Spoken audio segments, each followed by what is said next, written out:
لومي تمسيوز خبركم تخاتلتين لومي حاموس 25 مياديا استدالوا زيناتات وشتن وطان حيزنا لكم قريبنا لنا كتكاتلنا بخبر زعدم بيتروس منقس أرست زينا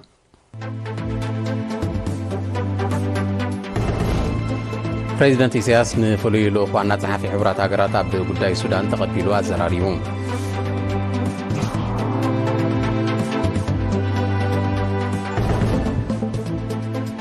ሚኒስተር ሀብት ባሕሪን ተማሃሮ ኮሌጅ ንግድን ማሕበራዊ ስነ ፍልጠትን ሰሚናር አካሂዱ።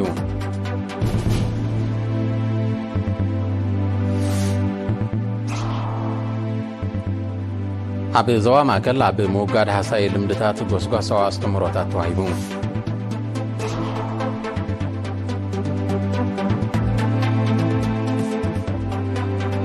أمريكا نوعي حركات زونشات باليستيك ميسايل بسطور ناب يوكرين كمسادة تغريتون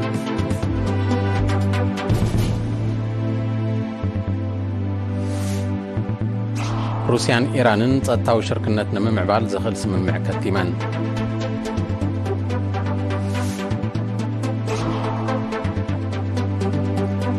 أب بنغلاديش بسنكي كتور وعي أشحات أبيات تمرتي نتفتاتن أكواريسان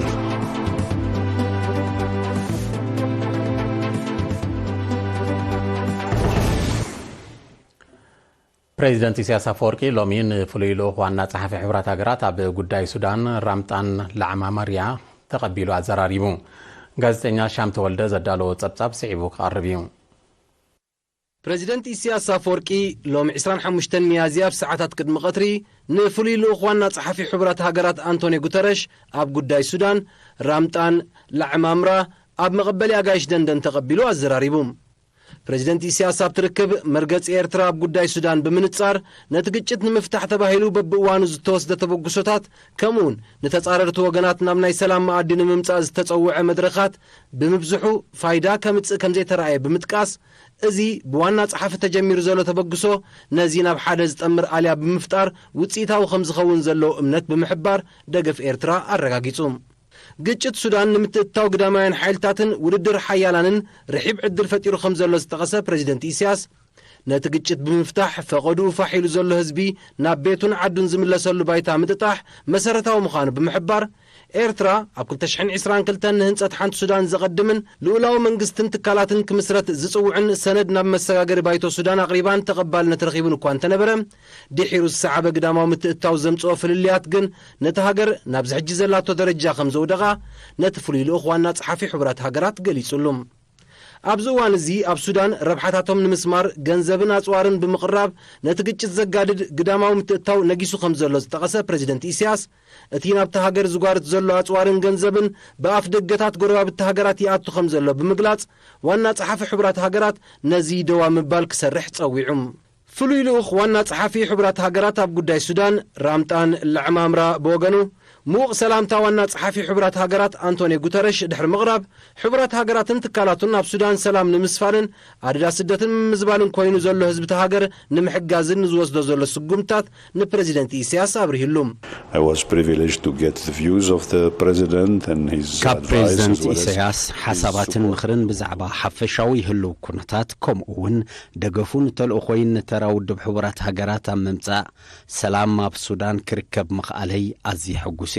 أبز أوان بسنكتي أب السودان زلو جيتشت كاب هاجرو وتي زركب هزبي أبز قلتفنا بيتون عدون مزملس أمرققات سبقوي قداتن ممتع سلامن زحاشي هواهو كم زفت أريو أمونتو بريزيدنت إسياسن إيرتران حبرات هاجرات دما نزيكون مقبار زخل كونتات متتاح كمون كونتات سبقوي قداتن تسأتان نخم حيشيو زتسعر زلو the situation to improve in a significant manner, both in terms of humanitarian and security-wise. ኣብ ትርክብ ብወገን ኤርትራ ሚኒስተር ጉዳያት ወጻኢት ዑስማን ሳልሕ ብወገን ሕቡራት ሃገራት ድማ ንላዕለወይቲ ተጸዋዒት ትካላት ሕቡራት ሃገራት ኣብ ኤርትራ ናህላ ቫልጂ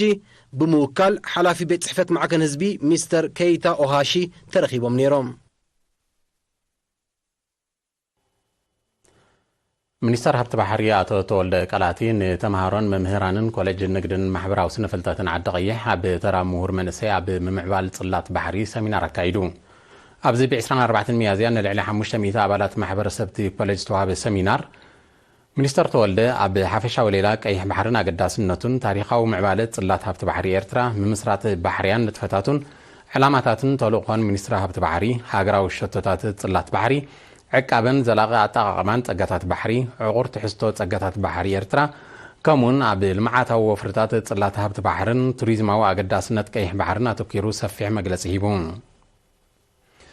እቲ ሚኒስትሪ ነዚ ጽላት ዝምልከት ሕጋጋትን መምርሒታትን እናውፀ ቁርዒ ምሕደራን ንመጻኢ ወለዶታት ኣብ ግምት ዘእተወን ዘላቕነት ዘለዎን ጥንቁቕ ኣጠቓቕማን ንኽህሉ ክሰርሕ ምጽንሑ ዝጠቐሰ ሚኒስተር ተወልደ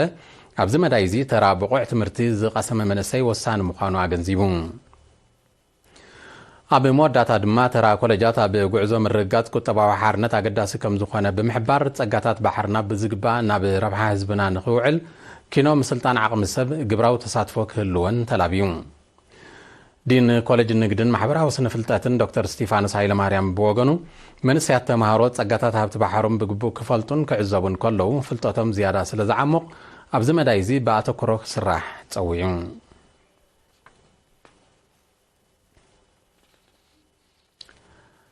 ኣብ ዞባ ማእከል ብምውሃድ ሚኒስትርታት ዕዮን ማሕበራዊ ድሕነትን ጥዕናን ፍትሕን ከምኡን ሃማደ ኣብ ምውጋድ ሃሳይ ልምድታት ዘተኮረ ጎስጓሳዊ ኣስተምህሮታት ካብ 19 ክሳብ 23 ሚያዝያ ተኻይዱ እቲ ኣብ ማሕደርቲ 16 ንኡዞባታት ምምሕዳራት ከባቢ ሽማግለታት መሰላት ቆልዑ ተማሃሮ ማእከላይን ካልኣይን ደረጃ ዝተሳተፈ ኣስተምህሮታት ኣብ ደቂ ኣንስትዮ ጥዕናዊ ማሕበራውን ስነ ኣእምሮውን ሳዕቤናት ዘኸትል ሃሳይ ልምድታት ብንቑሕ ተሳትፎ ሕብረተሰብ ንምውጋድ ዝዓለመ እዩ ሓላፊት ጨንፈር ዕዮን ማሕበራዊ ድሕነትን ወይዘሮ ጅምዓ ኢብራሂም ኣብ ዘስማዓቶ ቃል ክትግበር ጸንሐ ኣፍልጦ ሕብረተሰብ ዘበርኽ መደባት ኣብ ባይታ ኣተባባዒ ውፅኢት ይርከቦ ከም ዘሎ ብምሕባር ከም ብዘማእከለ ዕዮ ክድፋኣሉ ምዃኑ ገሊጻ ሳዕቤናት ምኽንሻብ ደቂ ኣንስትዮን መርዓትሕቲ ዕድመን ብዝርዝር ዘብርሁ ሰብ ሞያ ጥዕና ብግዲኦም ኣብ 2022 ብደረጃ ዞባ ብዝተኻየደ ክፊላዊ ዳህሳሳዊ መጽናዕቲ ምኽንሻብ ጓል ኣንስተይቲ ትሕቲ 1 ሚእታዊት ከም ዝበጽሐ ብምጥቃስ ሙሉ ብምሉእ ንምግትኡ ሕብረተሰብ ብሓፈሻ ወለዲ ድማ ብፍላይ ብንቕሓት ክሳተፉ ተማሕጺኖም ክሽቦ ጓል ኣንስተይቲ ብኣዋጅ ቁጽሪ 158 ዝባር 2007 ክልኩል ምዃኑ ዝሓበረ ኣባል ቤት ጽሕፈት ዋና ኣኽባሪ ሕጊ መንእሰይ ኣማን ህብትዝጊ ፈጸምትን ተሓባብርትን እውን ካብ ተሓታትነት ከም ዘይምልጡ መርዓትሕቲ ዕድመ እውን ብተመሳሳሊ ብመሰጋገሪ ሲቪላዊ ሕጊ ኤርትራ ዓንቀጽ 583 ክልኩል بمساغاري جبناو حق إيرترا عن قصة 614 615 ድማ ገበናዊ ተሓታትነት ዘስዕብ ተግባር ከም ዝኾነ ገሊጹም ዋና ዳይሬክተር ክፍሊ ማሕበራዊ ኣገልግሎት ኮሎኔል ገብረሃንስ ወልደ ገርጊስ ድማ ሃሳይ ልምድታት ንምግታእ ዝካየድ ጻዕሪ ብግብራዊ ስጉምትታት ክስነ ብምዝኻር መራሕቲ ሃይማኖት መሪሕ ተርኦም ክጻወቱ ተላብዩ ተሳተፍቲ ኣብ መወዳእታ መስርሕ ምክትታል ዝካየድ መደባት ክሳብ ዓድታት ዝወረደ ክኸውን ኣብ ልዕሊ ፈጸምቲ ድማ ኣራሚ ስጉምቲ ክውሰድ ሓቲቶም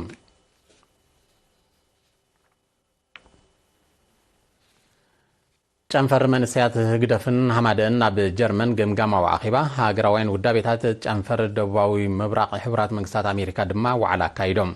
ከካቦቱ ንዝበፅሐና ሓበሬታ ብመልክዕ ጸብጻብ ተዋሂዱሎ ሰሚር ጀማል ከቕርቦ እዩ بمسارة زبطحنا حبريتا ودابا منسيات هجرف ጨንፈር ጀርመን ب20 ሚያዝያ ኣብ ዘካየዶ ገምጋማዊ ኣኺባ ሓላፊ ህዝባውን ከማውን ጉዳያት ኣቶ ካሕሳይ ተወልደ ኣብ ኢጣልያ ኣብ ዝተኻየደ መበል 18 ዋዕላ መንስያት ህግደፍ ኤውሮጳ በደረጃ ጀርመንን ኦስትሪያን ንዝነበረ ተሳታፍነት ብምምጓስ ዝመጽእ ዓመት ኣብ ጀርመን ዝካየድ መበል 19 ዋዕላ ምድላዋቶም በኣጋ ክጅምሩ ኣተሓሳሲቡ ኣብቲ ካብ ብዙሓት ከተማታት ጀርመን ዝተወከሉ ዝተሳተፉ ኣኺባ ኣብ መበል 18 ዋዕላ መንእስያት ህግደፍ ኤውሮጳ ዝተሳተፉ መንእስያት ነቶም ዘይተሳተፉ ትዕዝብቶምን ተመክሮኦምን ኣካፊሎም ኣደ መንበር መንእስያት ህግደፍ ጨንፈር ጀርመን መንእሰይ ሰምሃር ገብረኣብ ድማ ንኣመሰራርታ ጉዕዞን ዕላማን ውዳበ መንእስያት ህግደፍ ዝገልጽ ጽሑፍ መሰላትን ግቡኣትን ኣባል ኣገባብ ምምስራት ጉጅለን ካልእን ዝምልከት መግለጺ ሂባ ኣብ መዛዘምቲ ኣኺባ ጠቕላሊ ቆንስል ኣብ ፍራንክፈርት ኣቶ ክብረኣብ ተኸስተ ንኣገዳስነት ውዳብን ውጥናዊ ስራሕን ኣመልኪቱ መግለጺ ሂቡ እዚ ከምዚ ኢሉ እንከሎ ሃማደ ጨንፈር ጀርመን ሓለፍቲ ንኡስ ጨንፈር ዝተሳተፍዎ መንፈቓዊ ኣኺባ ብ20 ሚያዝያ ብማንዛ ኣቃኒዑ ኣደ መንበርቲ ጨንፈር ወይዘሮ ልዕልቲ ወልደ ጸብጻብ ዝተኻየደ ንጥፈታት ድሕሪ ምቕራብ ዝነበሩ ብልጫታት ተዓቂቦም ጉድለታት ንምእራም ዓጸፋ ስራሕ ከም ዘድሊ ገሊጻ ተሳተፍቲ ኣብ መወዳእታ ውዳብኤን ኣደልዲለን ንጥፈታተን ምስ መድረኻዊ ተልእኾ ብዝሰማማዕ መንገዲ ከም ዝሕይላ ኣረጋጊጸን ብኻልእ ወገን ሃገራውያን ውዳበታት ንኡስ ጨንፈር ደቡባዊ ምብራቕ ሕቡራት መንግስታት ኣሜሪካ ንርህው ጽባሕ ሎሚ ንስራሕ ብዝብል ቴማ ኣብ ከተማ ኣትላንታ ዋዕላ ኣካይዶም ኣብቲ ሓለፍቲ ውዳበታት ህዝባዊ ግንባር ንዲሞክራስን ፍትሕን ሃማድአን ከምኡውን ኣሌት ንኡስ ጨንፈርን ጉጅለታትን ዝተሳተፍዎ ዋዕላ ትግባረ መደባት 2023 ክግምገም ከሎ ኣብ መደባት ስራሕ 2024 ድማ ተዘትዩ ቅነ ውዳበ መንስያት ተማሃሮን ዞባ ዓሰብ ድልድል ውዳበ ድልድል ሃገራዊ ምዕባለ ኣብ ትሕቲ ዝብል ቴማ ካብ 20 ክሳብ 23 ሚያዝያ ተኻይዱ እቲ ብተሳትፎ ክልተ ናይ ማእከላይን ሓንቲ ናይ ካልኣይን ደረጃ ኣብያተ ትምህርቲ ዝተቃንዐ ቅነ ባህላውን ስፖርታውን ውድድራት ፖለቲካውን ትምህርታውን መሰናድኦታት ምርኢት ምህዞን ሰንዓን ከምኡውን ሓፈሻዊ ፍልጠትን ውድድራት ስነ ጽሑፍን ዘጠቃለለ ነይሩ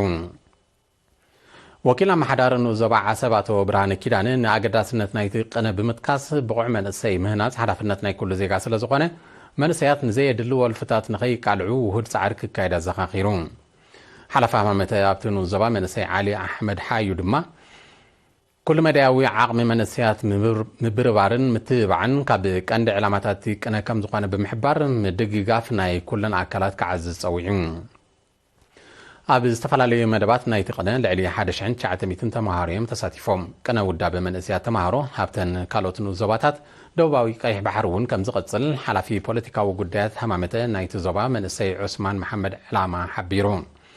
ኣብ መወዳእታ ንዕውታት ሽልማት ተዓዲሉ ብኻልእ ወገን ተማሃሮ 10ን 11 ክፍሊ ኣፍልጦም ኣብ ቱሪዝማዊ ጸጋታትን ቅርስታትን ዓሰብ ክብ ንምባል ዑደት ኣካይዶም እቲ ዑደት ነቲ ኣብ ክፍሊ ብክልሲ ሓሳብ ዝወሃብ ትምህርቲ ዝድርዕ ምዃኑ ሓላፊ ክፍሊ ቱሪዝም ዞባ ደቡባዊ ቀይሕ ባሕሪ ኣቶ ዒሳ ኣሕመድ ገሊጹ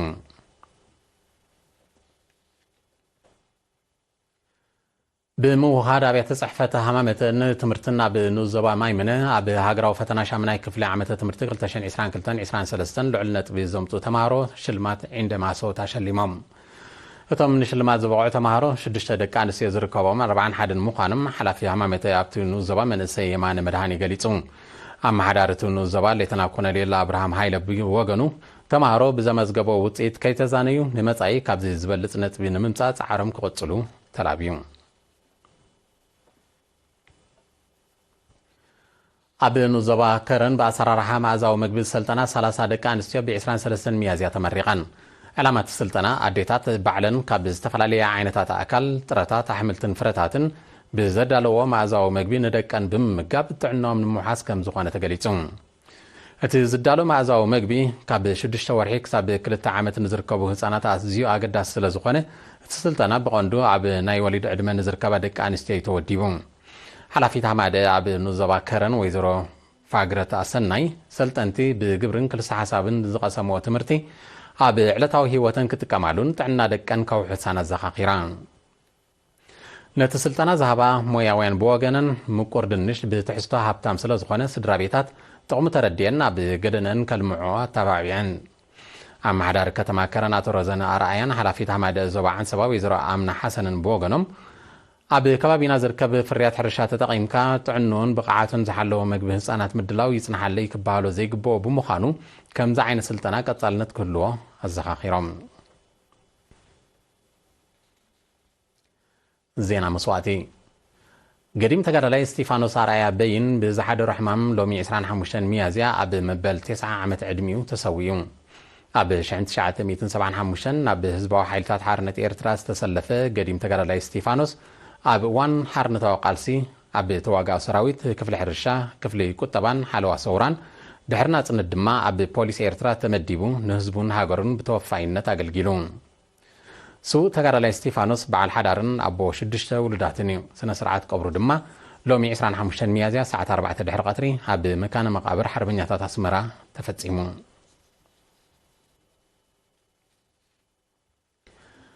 ዝኸበርኩም ተኸታተልቲ ዝስዕብ ኣህጉራዊ ዜናታት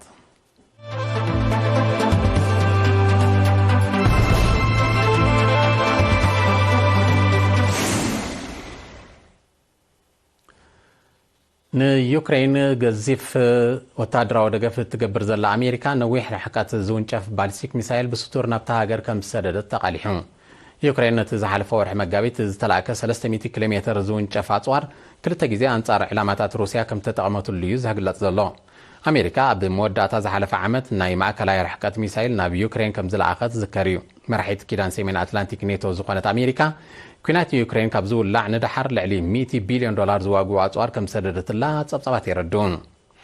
ከም መቐጸልታ ናይቲ ደገፍ ልዕሊ $60 ቢልዮን ዝዋግኡ ተወሳኺ ወታደራዊ ሓገዝ ክትልእኽ ወሲና ከም ዘላውን ይሕበር ኔቶ እቲ ኩናት ካብ ዝውላዕ ንድሓር ዛጊት ልዕሊ $230 ቢልዮን ንዩክሬን ከም ዝለኣኸ እዩ ጸብጻባት ዝጠቕሱ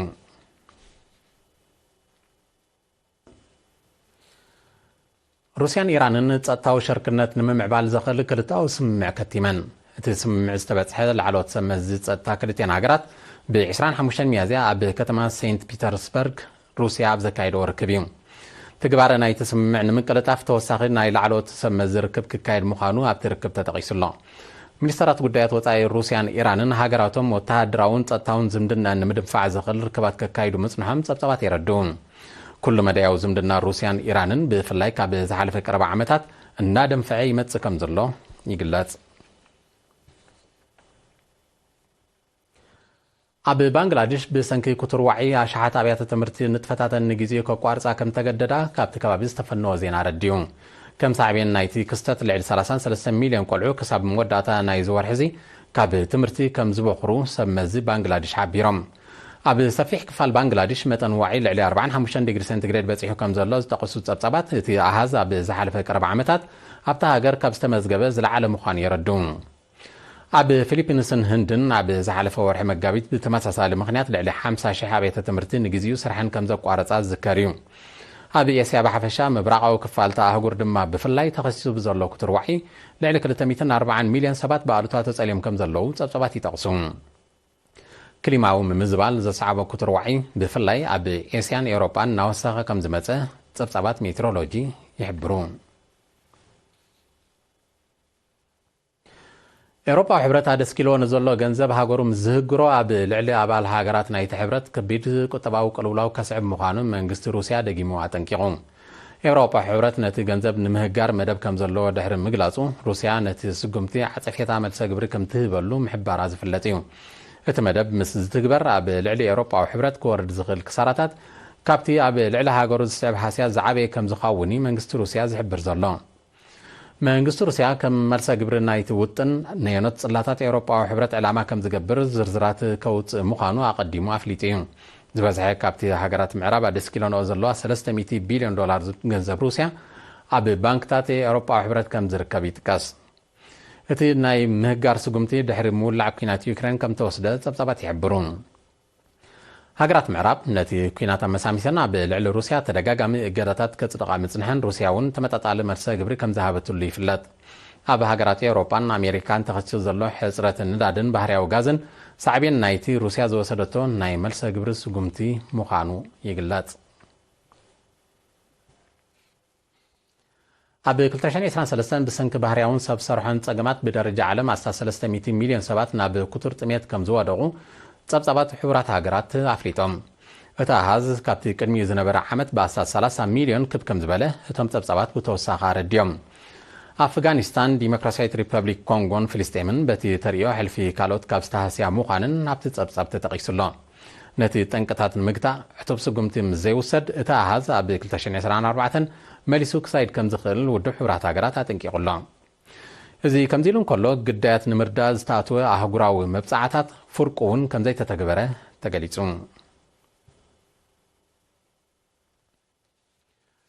ብከላ ኣከባቢ ንምግታእ ሓበራዊ ስጉምቲ ምስ ዘይውሰድ ብደረጃ ዓለም ዓመታዊ ልዕሊ $600 ቢልዮን ክሳራ ክስዕብ ከም ዝኽእል ክኢላታት ኣጠንቂቖም እቲ ክስተት ካብ 2050 ንድሓር ክስዕብ ከም ዝኽእል ዝኣመቱቶም ክኢላታት ሃገራት ክሳራታቱ ንምንካይ ብሓባር ክሰርሓ ተላብዮም እቲ ኣሃዝ ምስቲ ናይ 2020 ዝነበረ ቁጠባዊ ክሳራታት ክነጻጸር እንከሎ ብልዕሊ 75 ሚእታዊት ክዛይድ ምዃኑ እዮም እቶም ክኢላታት ዝገልጹ ዘለዉ ኣብዚ እዋን እዚ ብደረጃ ዓለም ዓመታዊ ኣስታት 25 ቢልዮን ኩንታል ጓሓፍ ናብ መሬትን ማይን ከም ዝጽምበር ጸብጻባት ይጠቕሱ እቲ ቁጽሪ ንኢንዱስትሪያዊ ጓሓፍ ከም ዘየጠቓልል ኣብቲ ጸብጻብ ተጠቒሱሎ بسنكت تريوم محدرو أكبابي بالوتا يصلو سلو زلو هاب زمتص قرب عامتات بليونات عاليتات هيوتاوين كيصنتون سغات الله مكلا أكبابي كاب قند طنقتات قطباو منقلقال عالمنا كوينو خم زلو يفلط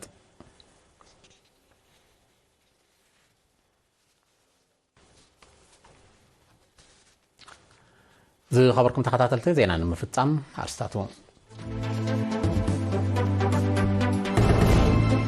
بريزيدنت إسياس نفولي لو خوانا صحافي حبرات هاجرات اب ጉዳይ ሱዳን ተቀቢሉ አዘራሪቡ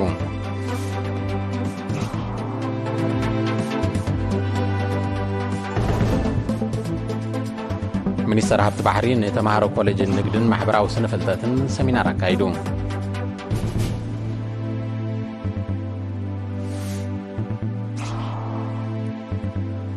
አብ ዞዋ ማከል አብ ሙጋድ ሐሳይ ልምድታት ጎስጓሳ አስተምሮታት ተዋሂቡ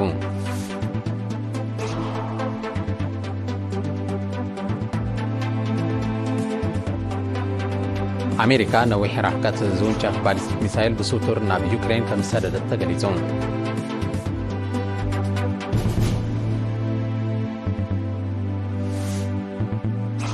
روسيان إيرانن تصتاو شركنات نممعبال زغل سممع كتيمان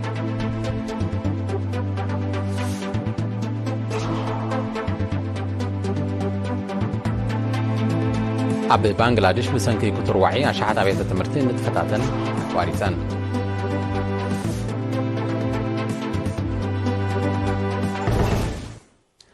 زي خبركم تخاتلتين لومي حامس 25 مياديا ساعة 9 مشاز تدالو زينا ومسانا دو تزازيمو مسترفو مدباتنا سلام